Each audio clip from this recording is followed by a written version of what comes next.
alive, and can we do something about that? So in the first hours, they're mobilizing the search effort, the hopefully rescue efforts. Where's the debris? Those questions were central to everyone. If there were survivors, you've got to find them. So it's those first hours that turn into days that, where's the airplane? And then the evidence starts rolling in. Now something's wrong. Now something doesn't fit what I'll call standard profile for accident investigation. Something with this one is different. In this day and age, as sad as it is, do you assume terrorism immediately? Yes. If this had been a terrorist event, as we would normally classify them, then it's almost invariable that a terrorist organisation will claim credit for the event. And there was no such claim made in this case. For the families of those aboard MH370, March 8th, 2014 was the beginning of a nightmare that has no end. 4 years of questions, 4 years of fading hope there will ever be answers. And everyone who lost someone has lived lonelier lives, missing the moments that might have been. And that's certainly how Amanda Lawton feels.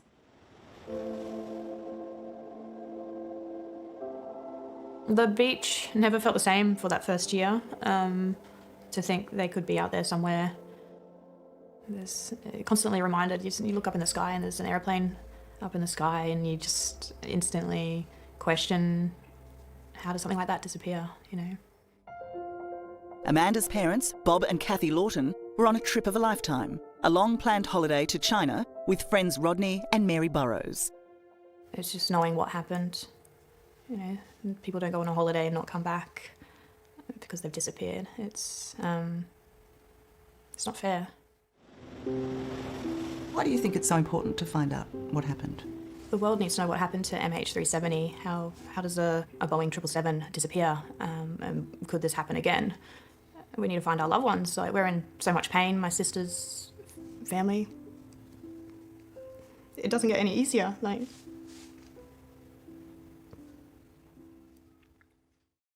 Coming up, dreadful mistakes. If this had happened in the US, there would have been a military fighter jet with this aircraft within 20 minutes. And somebody was looking out the window. The pilot's bizarre personal farewell. To his hometown. And the moment of mass murder. What do we think has happened to the passengers at this point?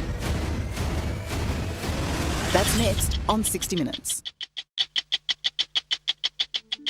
To the frustration of families whose loved ones perished, so many possible answers about the fate of MH370 were lost in the immediate aftermath of the plane's disappearance. One of the greatest, a stunning oversight by Malaysian authorities that meant the massive initial search was focused in the wrong place. Incredibly, it took the Malaysians 4 days to admit they were searching in the completely wrong direction. For those 4 wasted days, search aircraft and ships scoured the ocean between Malaysia and Vietnam without finding a trace of MH370. On the 4th day, Malaysia's then Prime Minister, Najib Razak, called his first press conference and dropped a bombshell. The Royal Malaysian Air Force primary radar data showed that an aircraft which was believed but not confirmed to be MH370 did indeed turn back. Immediately after dropping off civilian radar, the Malaysian military tracked the plane as it dramatically changed course, veering back across the Malaysian mainland. These movements are consistent with deliberate action by someone on the plane. To the experts in the Situation Room, Malaysia's failure to detect the rogue jet immediately was an extraordinary security lapse. How can a plane fly around like this and not alert authorities? I mean, if it's being spotted on the military radar... If this had happened in the US or in the UK, there would have been a military fighter jet with this aircraft within 20 minutes. It does sound like a terrorist's dream. You can fly through here, an area that does have military radar, and not be picked up. Did the military perceive a threat? And if the answer to that is no, then they're in a low alert environment. But I think part of the lessons learned is that even though the airplane may not present a threat, if it's out of position, we need to know why. Could a catastrophic malfunction, fire or any other accident have caused the aircraft's 180-degree change of course? Our experts say no. Are we all in agreement that there could be no accident scenario that would explain what looks like the controlled flight of the plane at the beginning? You can develop scenarios that potentially explain the facts that we know them in that stage of the flight where the aircraft is tracked. But if you add them up, they are so remote in likelihood that you can say, effectively, you can eliminate it. It's the probability issue. When you put these together, the probabilities become literally 1 in a trillion. I don't think that there's a reasonable accident scenario that would exactly explain right. it. There's too many coincidences. Our 777 pilot, Simon Hardy, has reconstructed Captain Zahari Ahmed Shah's actual flight plan from the military radar and made a remarkable discovery. MH370's pilot avoided detection by either Malaysian or Thai military radar by flying along the border, crossing in and out of each country's airspace. As the aircraft went across Thailand and Malaysia, it runs down the border, which is wiggling underneath. It means it's going in and out of those two countries, which is where their jurisdictions are. So both of the controllers aren't bothered about this mysterious aircraft because it's gone. It's not in our space anymore. So there's a reason. So for that each was of these. deliberate? Yes, there's a reason. If you were commissioning me to do this operation and try and make a 777 disappear, I would do exactly the same thing. As far as I'm concerned, it's very accurate flying, and I think it did the job because we know, as a fact, that the military did not come and intercept the aircraft. But Simon found something even more disturbing in Captain Zahari's flight plan.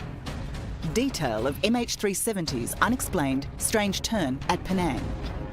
In the first of the flight simulations he'll run for us tonight, he reveals Captain Zahari dipped his wing to see Penang, his hometown. If you look very carefully, you can see it's actually a turn to the left, then start a long turn to the right, and then do another left turn. So I spent a long time thinking about what this could be, what technical reason is there for this. And after 3 months of thinking about it, I finally got the answer. Somebody was looking out the window. In your opinion, why did he want to have a look at Penang? It might be a long emotional goodbye or a short emotional goodbye to his hometown. After leaving Penang, MH370 runs the military radar gauntlet undetected for nearly 400 kilometres to the northwest before dropping out of range. To the Situation Room, it's another clearly deliberate move by whoever is in control of the aircraft. By now, the crew and passengers would have surely known something was terribly wrong. What do we think has happened to the passengers at this point? The thing that gets discussed the most is that at the point where the pilot turned the transponder off, that he depressurized the airplane, and which would disable the passengers. There is no reason not to believe that that's what the pilot did, because that would be consistent with everything else that the pilot did. And I would be comforted in thinking that that's probably what happened. But if the plane had not been depressurised, do you think that there would have been attempts to contact people from the plane? Would there have been phone calls? A lot more opportunity to do that, that's for sure. I think that if you go down into your deep thoughts, you think that's probably the most likely thing that the pilot would do, given his intention to make the airplane disappear and not wanting any interference from the back or anybody using cell phones or anybody trying to call people. That's in my opinion, that's probably what happened. You asked the question, I'll give you that answer. So it's the nature of the silence around this aeroplane that makes the mystery so great. Every day that went by, the mystery grew deeper, and this became very quickly unlike any accident in aviation's history. The last time that the world had this interest in a missing airplane, the captain was Amelia Earhart. Coming up, more damning evidence against the rogue captain. He did it deliberately. And the mysterious 6-hour flight to nowhere. The airplane was flown to this part of the ocean for one single reason, not to be found forever. That's next on 60 Minutes. We now know that flight MH370 made a gigantic U-turn just after it disappeared from air traffic control screens. It was then tracked by military radar, flying back over Malaysia and out into the Indian Ocean, a route that seems inexplicable unless you contemplate the unthinkable, that Captain Zahari Ahmed Shah had planned his own death and those of his passengers and crew, as a terrible few pilots had done before him. Tuesday, March 24th, 2015. 40 minutes after takeoff from Barcelona en route to Dusseldorf, Germanwings flight 9525 disappears from radar over the French Alps. The Airbus A320 was carrying 150 passengers and crew, including Melbourne mother and son, Carol and Greg Friday. All were killed instantly when the plane crashed at high speed into a mountainside. The cockpit voice recorder would later reveal the awful truth. It wasn't an accident, but mass murder. When the plane's captain left the cockpit to go to the bathroom, his co-pilot, Andreas Lubitz, locked him out. The stricken captain could be heard trying to break his way back in as Lubitz sent the plane into a kamikaze dive. And Germanwings wasn't the first case of pilot suicide. Somewhere on that tape, the co-pilot makes a statement in Arabic of a religious nature that has some reference into going into death. In 1999, Egypt Air Flight 990 plunged into the Atlantic Ocean east of New York, killing all 217 on board. US investigators found that co-pilot Gamil al-Batouti deliberately crashed the plane, apparently in revenge at being accused of sexual misconduct by his employer. And there have been other pilot-suicide mass murders over the years, with hundreds of innocent lives lost. Did those crimes set the stage for MH370 and Captain Zahari Ahmed Shah? The spectre of pilot suicide is raised because it comes into question what happens after the plane is lost to the military radar. He was killing himself. Unfortunately, he was killing everybody else on board, and he did it deliberately. Pilot suicide, we have seen some very few very unfortunate cases of it, because you're constantly evaluated, you're constantly put under stress, you're constantly tested. It just comes with the job. You know, to have somebody just snap and elect to take their own life is a tragedy. But to do it and commit mass murder at the same time, it's very hard for me to even begin to understand it. And Simon, it looked really hard for you to even watch it. Yeah, any aircraft coming to grief and people coming to grief inside it is something that we're focused on avoiding. We don't even let people crash the simulator. In the course of your training, you won't let the guy crash the simulator. It's called negative training. And you don't want it to go into his mind, even in the pretend situation of a simulator. If Captain Zahari Ahmed Shah had been intent on killing himself and all on board MH370, then this next discovery was confounding. Instead of crashing into the sea immediately, the plane had kept flying for another 6 hours. But with all its communication systems dead, where it had gone was anyone's guess. 10 days after MH370 vanished, engineers at Britain's Inmarsat shocked the world. One of its satellites had picked up a series of faint data signals from the aircraft's engines, proving they'd kept running for 6 hours. The signals were meant for the engine's manufacturer to monitor them in flight, never designed to provide location data for the aircraft. But Inmarsat engineers knew the precise position of their satellite above the Indian Ocean. A series of extraordinary calculations revealed the distance of the plane from that satellite at each of the signals. Plotting those distances gave them 7 arcs through which the plane must have passed. The 7th and last arc put the plane's final location somewhere in a vast air corridor that ran north as far as Kazakhstan and south deep into the Indian Ocean. This new satellite information has significant impact on the nature and scope of the search operation. Tell me what that corridor looks like. How big is that corridor? What direction are we talking about? Well, all we were measuring was the distance from a satellite that sits over the middle of the Indian Ocean. So those arcs are very reliable pieces of information. The problem is that there's a whole set of distances from the satellite that could reach from the southern Indian Ocean all the way to Central Asia. All we knew was there was this arc, and somewhere along it was where the aircraft's flight ended. At Inmarsat headquarters in London, analysts pulled off a final calculation using the satellite data. As Inmarsat's chief revealed, there was no doubt MH370 flew south. We can give you a likely area of the Southern Ocean, but we can't tell you exactly where to look. But as the world's eyes turn south to one of the wildest and most remote stretches of ocean on Earth, there is a single collective question. Why would anyone want to fly the plane deliberately to this part of the ocean? To make it disappear. The airplane was flown to this part of the ocean for one single reason, and it was because the pilot wanted it to disappear forever, never to be seen again, not to be found forever. 10 days after MH370 went missing, the real search could finally begin. An international alliance of ships and planes scoured several million square kilometres of the southern Indian Ocean. But where there should have been a massive debris field created by its impact with the water, not a trace of the aircraft or its passengers was found. What would we expect to see if there was a high impact crash? I can speak to that because I worked on Swiss Air 111 accident that was a high impact crash. We had 2 million pieces that were created by hydrodynamic forces as the airplane entered the water at high speed. If this airplane entered the water at high speed, you would expect to see an equivalent amount of damage. Shari, as an oceanographer, tell us about this part of the ocean, this part of the world. It is a very hostile area. There are lots of waves and wind, so it is rough. It took 10 days before the search actually came to this part. In the 10 days, there were 2 cyclones, so there was a lot of mixing and a lot of very big seas, which would have also broken up part of the stuff that we're talking about. So our job at this stage was, we're going to have a search. Where do we search? We search in the area that the aircraft is most likely to be. It's not the place where the aircraft is guaranteed to be, but by our best assessment on all the information that was available to us at the time, where is the aircraft most likely to be, that's where we concentrate our resources. Coming up, have we finally located the right area to search? It's in there. It's obvious. It's an obvious thing to do. It's an obvious place to search. And MH370's final seconds. If I'm going to make the aircraft disappear, I will continue to be there. I will make sure I'm there to the end. That's next on 60 Minutes.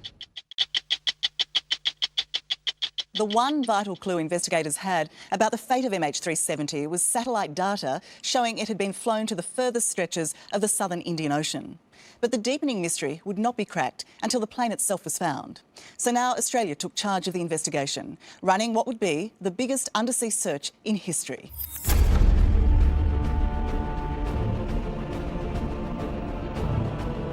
Using every possible known parameter, satellite data, fuel load and probable cruise speed, the ATSB mapped out a search area for MH370 covering 120,000 square kilometres of the ocean floor.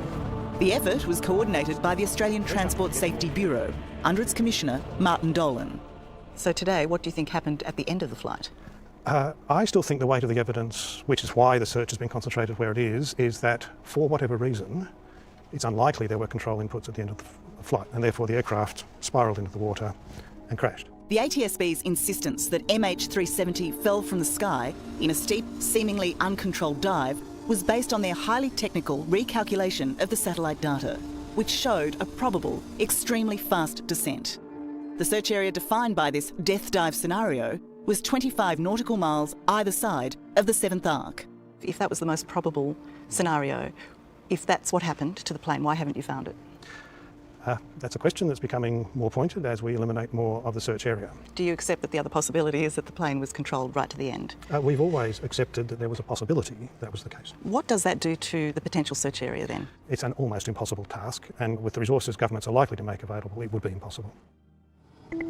Relying on the satellite calculation that MH370 made a steep, high-speed descent, there are two primary scenarios.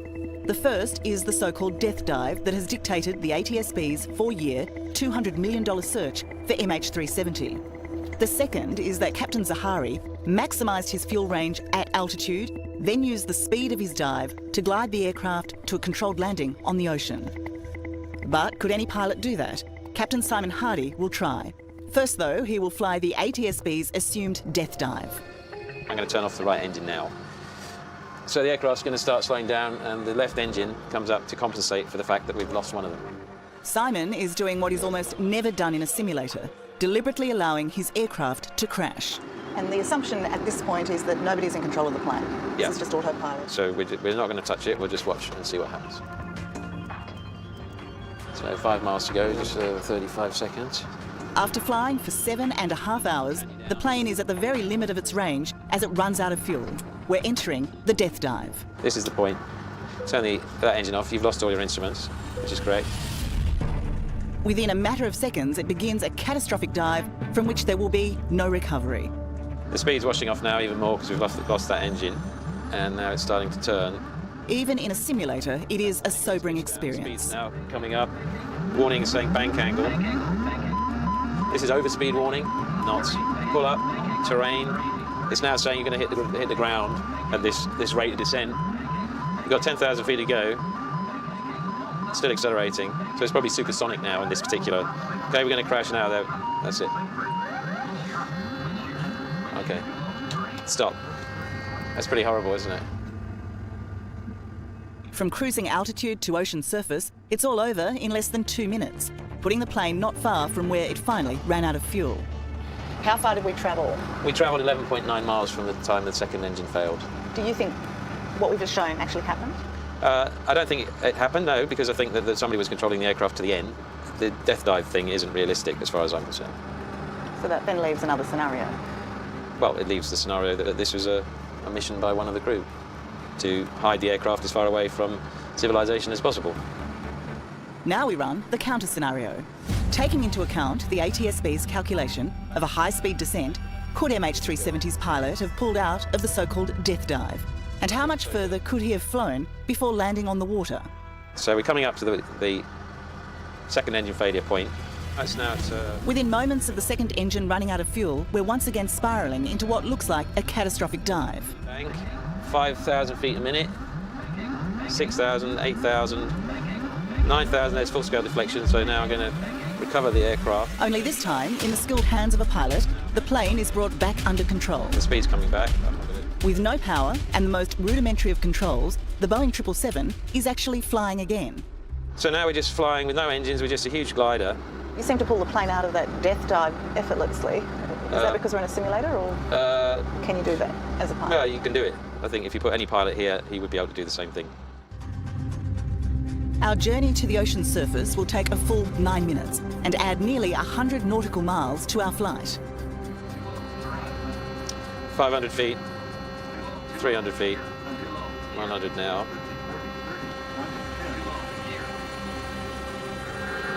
And that's crashed.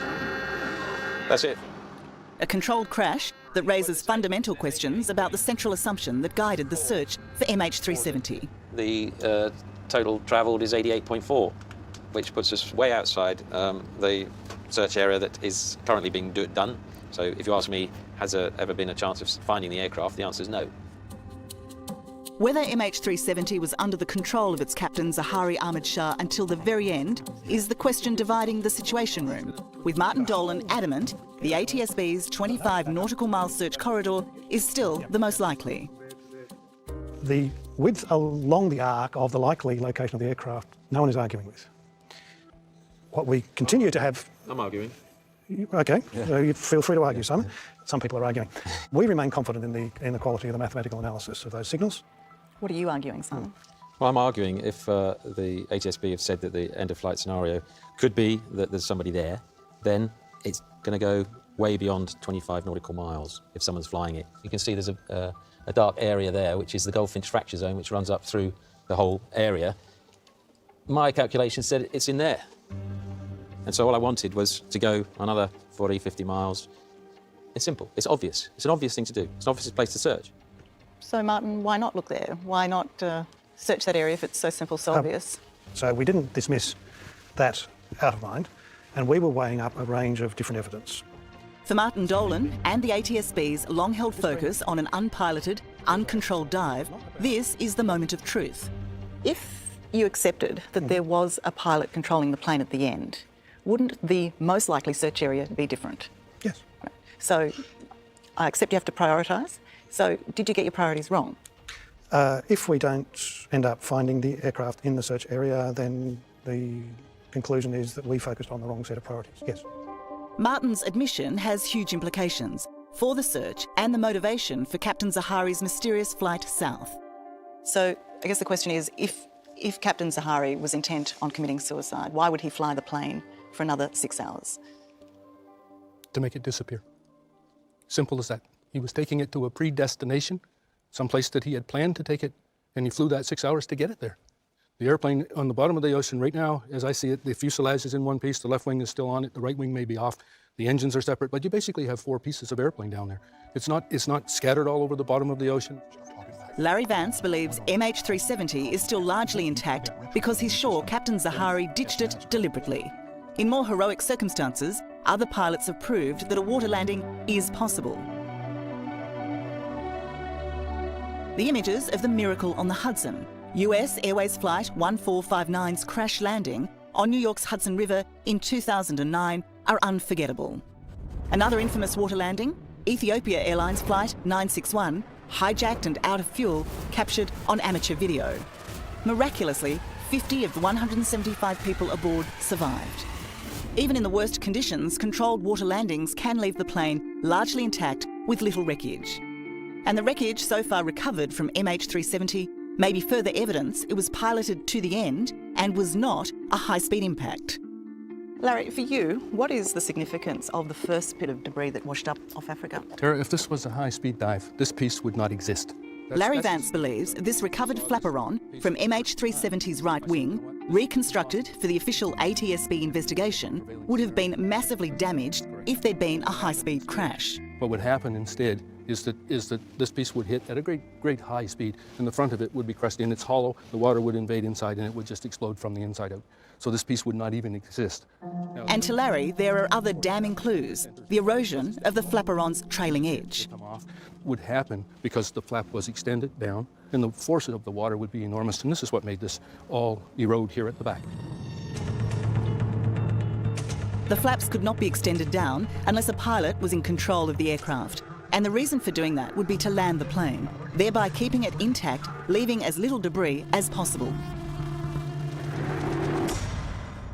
Martin, Does the ATSB accept that the flaps were down? That was not the assumption when we were defining our search area. Do you have proof that they weren't extended? No, and this is the point that we've been trying to make, that there are two viable theories, that someone was at the controls of that aircraft and applying control inputs at the end of flight, or they were not. And there's evidence that supports both of those theories. I think that most people will agree that the flaps were down. Not only were they down, they were fully extended. All we're saying at the moment, Larry, is that the evidence is not yet sufficient to draw as firm a conclusion as you appeared to have done. My contention is that the starting point up here is not supported by the evidence. So which parts of the evidence are not correct? The fact that the airplane ran out of fuel. It didn't run out of fuel. The fact that... so your evidence for that is? The fact that the flaps were down and it conducted a controlled ditch. The speculation the flaps may have been down. Well, now it's speculation to you. To me, there's evidence to support it. And this ditching would not be something that would be easily done. What would be the average wave height on that day? Do you know? 3 to 4 meters. 3 to 4 meters. That's quite sizable waves that is going to create a lot of damage on the airplane. I think you could do a successful ditching in a big aircraft in that sea.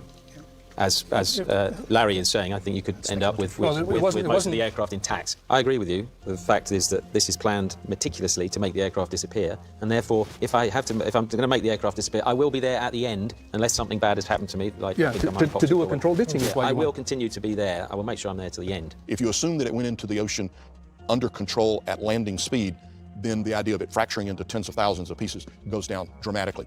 I think it's probably also possible that the airplane is in multiple large pieces. So you think that Larry's interpretation has merit? Absolutely, it has merit. Adding weight to the rogue pilot scenario that Captain Zahari planned to stay at the controls until the end was an eerie flight simulation found on his home computer, charting a course that ended in the southern Indian Ocean.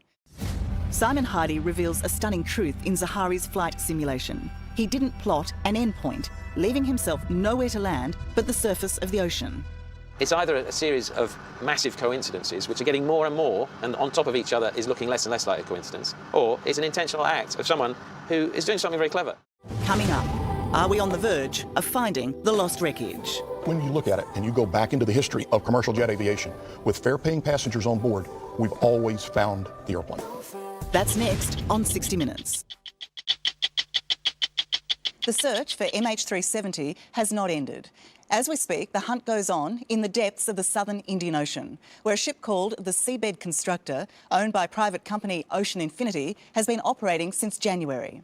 It's searching an area north of the previous search zone. But that search will end, probably next month, and with it, perhaps the last chance of ever finding the missing plane and its passengers, of ever answering the question, what happened to MH370?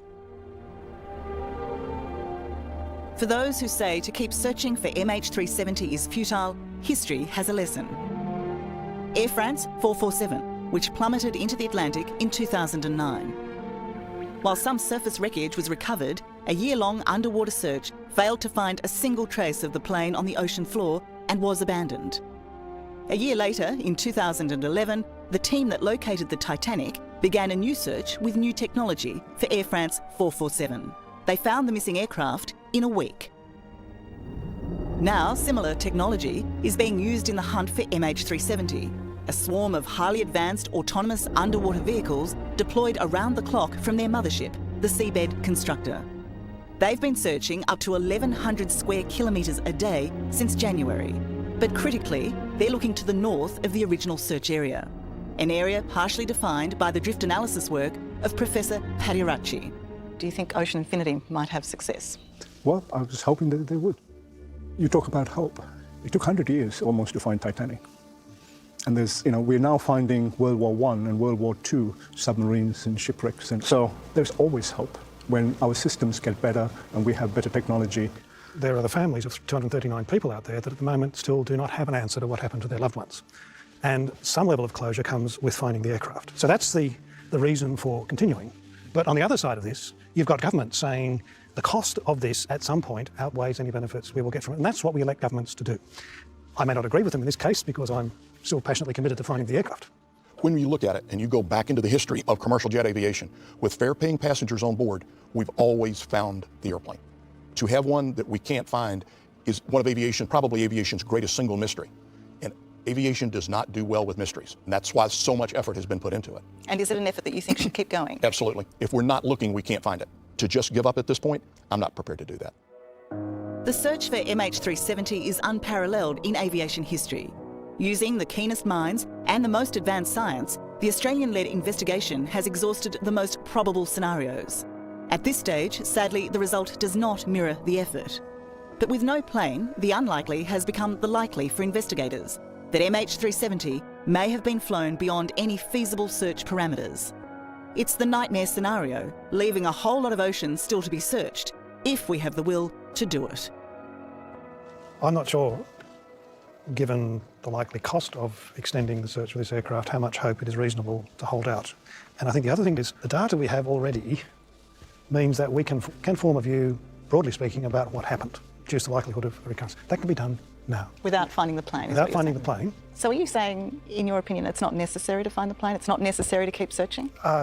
It's highly desirable. It's not necessary to the basics of investigating and understanding what happened here.